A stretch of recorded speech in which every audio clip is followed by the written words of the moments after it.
আসসালামু আলাইকুম সবাইকে। সবাই কেমন আছেন? নতুন আরেকটা ভিডিও নিয়ে চলে আসলাম আপনাদের মাঝে। তো শুরুতেই সবাইকে বলছি, প্লিজ সবাই আমার ভিডিওটি ফুল ওয়াচ করবেন। আর ভিডিওটি ফুল ওয়াচ করে দেখার পরে যদি ভালো লেগে থাকে একটি লাইক দিয়ে দিবেন, আর কমেন্ট করে জানাবেন ভিডিওটি কেমন লাগলো।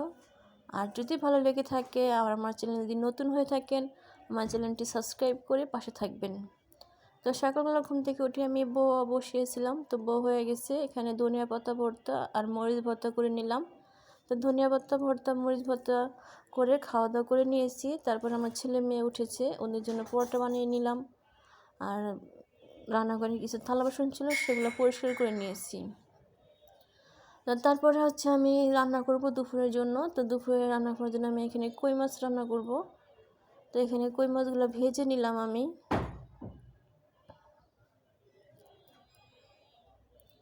এই তেলে আমি এখন পেঁয়াজ কুচি দিয়ে দিব।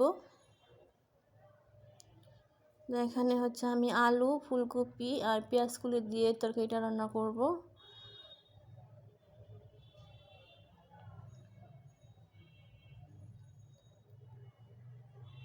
এখন একটু লবণ দিয়ে দিলাম, আদা রসুন বাটা দিয়ে দিলাম।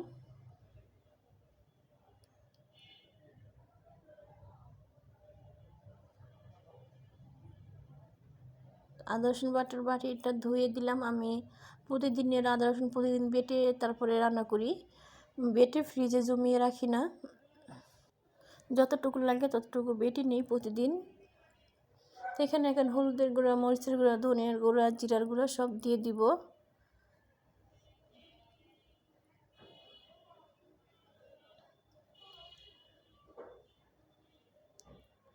তো দিয়ে তারপরে এখন মশলাটা ভালো করে কষিয়ে নেব। প্লিজ সবাই ভিডিওটি দেখতে থাকুন।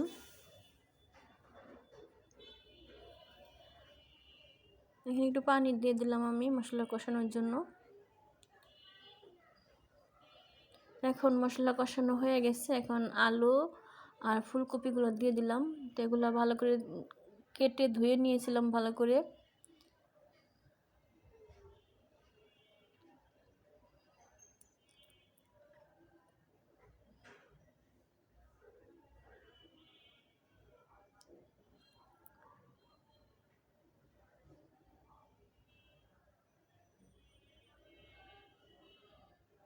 ভালো করে মশলার সাথে মিশিয়ে নিব।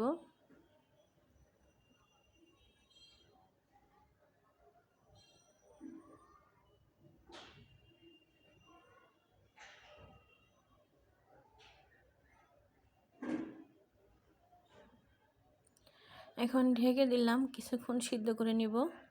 তো আলু ফুলকপি টমেটো সিদ্ধ হয়ে গেছে, যেহেতু নতুন সবজি এগুলা, আলুগুলো নতুন আলু, সিদ্ধ হতে বেশি একটা সময় লাগে না। এখন আমি এখানে পেঁয়াজ কলি দিব। পেঁয়াজ কলি আমি ভালো করে ধুয়ে কেটে নিয়েছি। পেঁয়াজ কলি ধুয়ে কাটলে সুবিধা হয়। আজকে আমি কাটাকাটির ভিডিওগুলো করিনি, সময় ছিল না, এই জন্য তাড়াহুড়ো করে কেটে নিয়েছি। এখন পেঁয়াজগুলির সাথে ভালো করে সব মিশিয়ে নিতেছি। এখন আবার একটু ঢেকে দিব, কিছুক্ষণ সিদ্ধ করে নিব। তো দেখুন এখন সব কিছু সিদ্ধ হয়ে গেছে ভালোভাবে।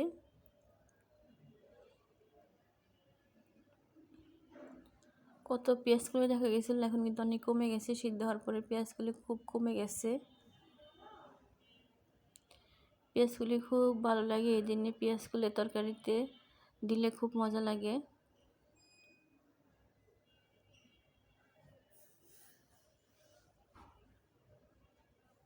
এখন সব কিছু সিদ্ধ হয়ে গেছে। এখন আমি পরিমাণ মতো পানি দিয়ে দিলাম, ঝোলের জন্য পানি দিয়ে দিলাম। এখন খুব একটা ঝোল রাখবো না আমি।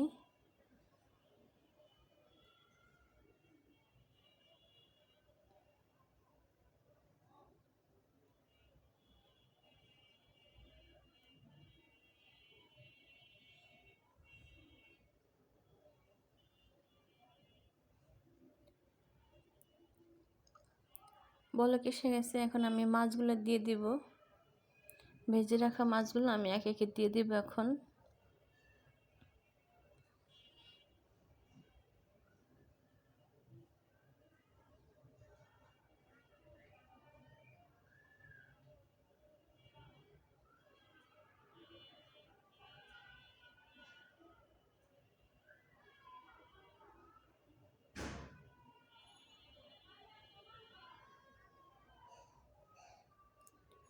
মাছগুলো দিয়ে আমি উল্টে দিচ্ছি আবার একটু, তারপরে ঢেকে দিব কিছুক্ষণ।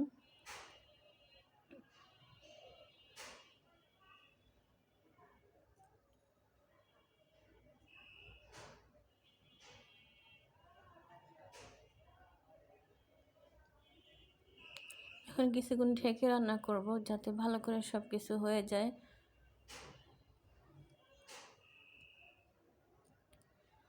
এই যে এখন উপর দিয়ে ধনিয়া পাতা দিয়ে দিব।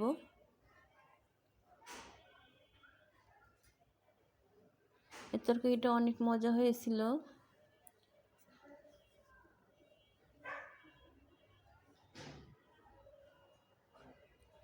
ধনিয়া পাতা দিয়ে দিলাম, এখন আমি নামিয়ে নিব। কিছুক্ষণ রান্না করবো আর 2-3 মিনিটের মতো রান্না করে তরকারিটা নামিয়ে নিব।